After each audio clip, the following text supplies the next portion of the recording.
Hey folks, welcome to Moonshift Audio.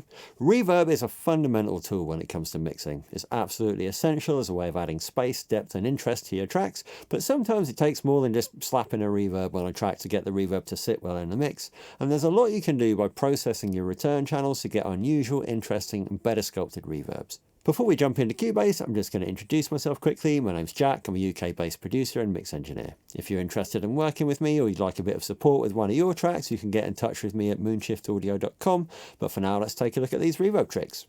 Okay, so I've got here a real simple sort of Future Garage type loop that I built with a few samples from Splice and a pad sound that I got from the Analog Lab. It sounds like this. This is completely dry with all of the reverbs bypassed. I'm self-destructive when I'm missing you, missing you. I need a rush, don't know what else to do. Ooh, ooh, ooh.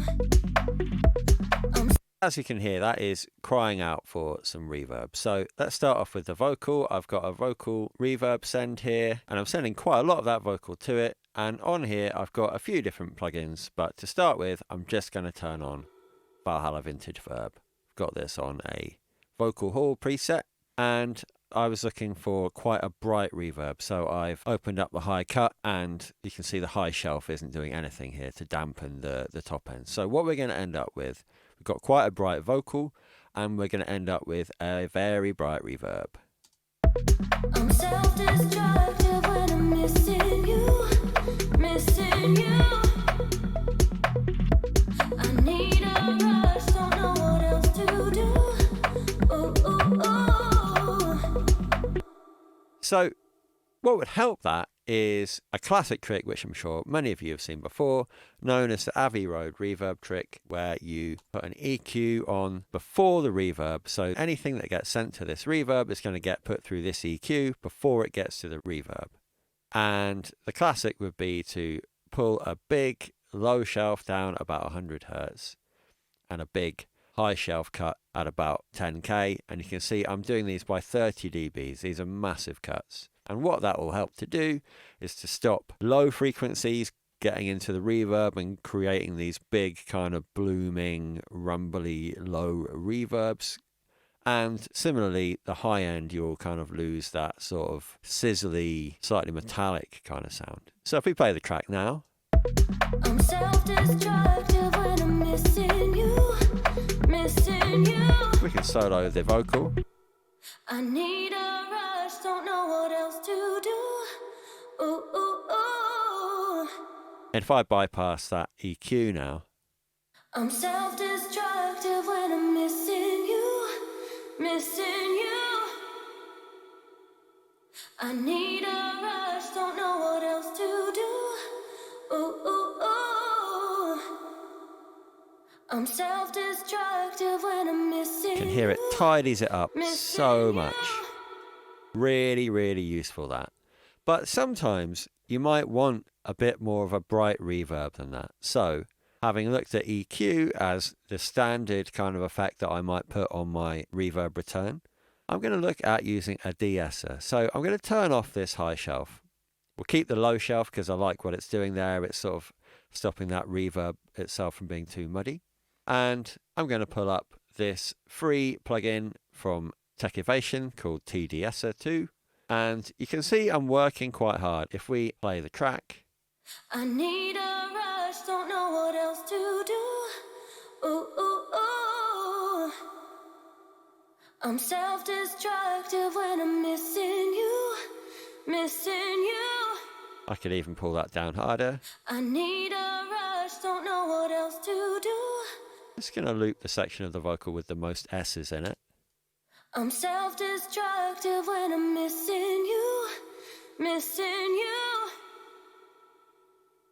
I'm so if I was to bypass this now. Missing you, missing you. I'm self-destructive when I'm missing you, missing you. I'll put it back in. I'm self-destructive when I'm missing you, missing you. Hear that in the context of the track. I'm self-destructive when I'm missing you, missing you. As opposed to I'm Just scooping out all of the high end with that EQ. We just get to enjoy some of that kind of sparkly reverb, but without those big S's kind of powering through. It's worth mentioning I deliberately processed this vocal to be quite S-y. Just as an example for this, I would almost certainly be DeEssing that vocal if this was a mix that I was actually working on properly. You can also use a de-esser on the reverb return if you're sending things like drums to it. It can be useful there to stop some of the hi-hats, for example, or the cymbals just sending too much of that metallic kind of character out into the reverb. So yeah, de-esser, really, really useful. I'm going to drop the vocal out now, loop a sort of instrumental section where I've got this pad brought in, and we can look at some other ways that we can process our reverbs. So let's take a look at this arpeggiator.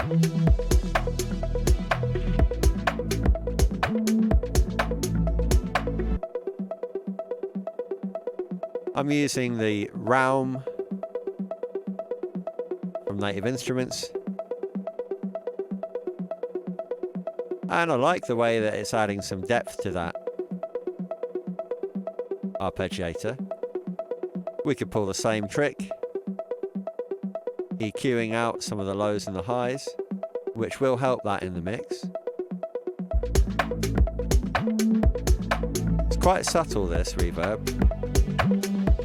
If I turn it off though,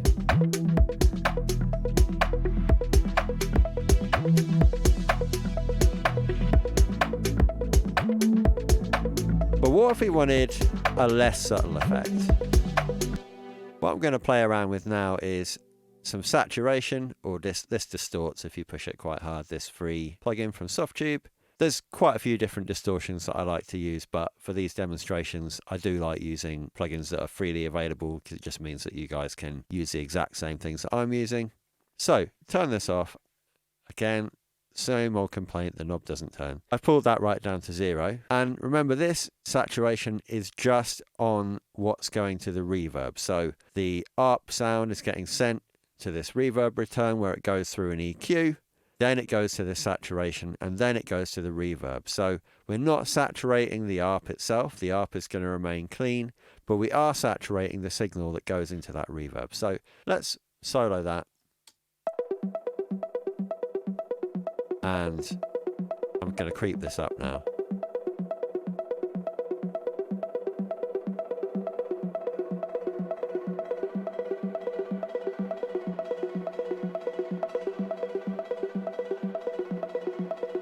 So you get that really nice metallic kind of sound going on there. You could also, if you wanted to, put the saturation after the reverb. So we're actually saturating the reverb itself. I've pulled this down to 0 again. Let's hear how this might sound.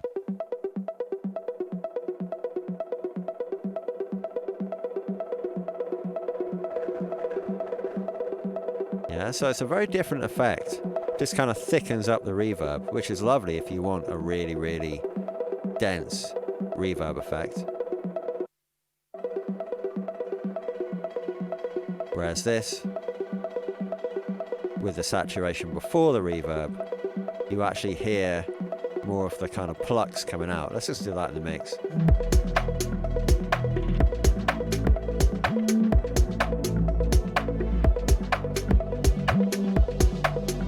Without the saturation.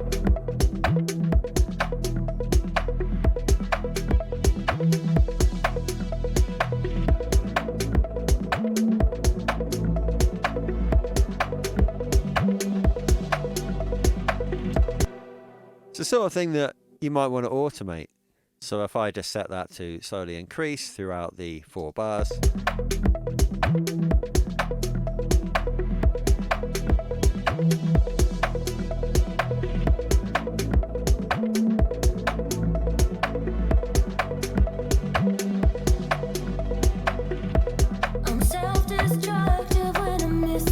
It's a nice kind of like non-traditional, slightly unusual way of creating a build in energy. Take a look at this pad now, and I'm going to take it right back to the start of the little arrangement where we've just got the ARP and the pad. In fact, I'll just solo the pad. So I've put a Kickstarter on this just to give it that nice pumping movement that we're hearing. And the reverb, I've literally just got, this is the initial instance of Valhalla Vintage Verb, exactly how it comes when you load it up. And if I bring that in,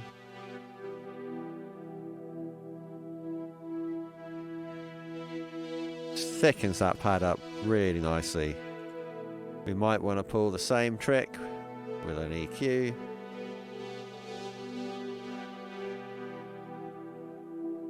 Just to thin that out a bit. But what I like the idea of with something like this is using a stereo enhancer. Now this is just the stock one from Cubase. There are loads of options for stereo enhancement plugins, but basically they just boost the sides of the content that you put them on. And I see a lot of people throwing these on things like synths or vocal buses or even on the master, but sometimes they can lead to some quite bad phase issues if you're not careful, and it can be a bit heavy-handed, whereas what I really like is throwing these on an effects return. So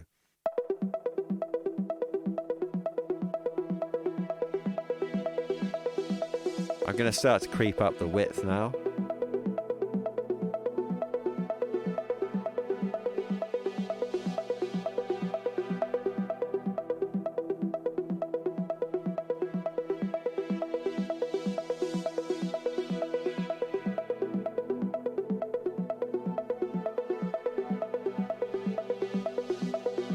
And if I bypass that,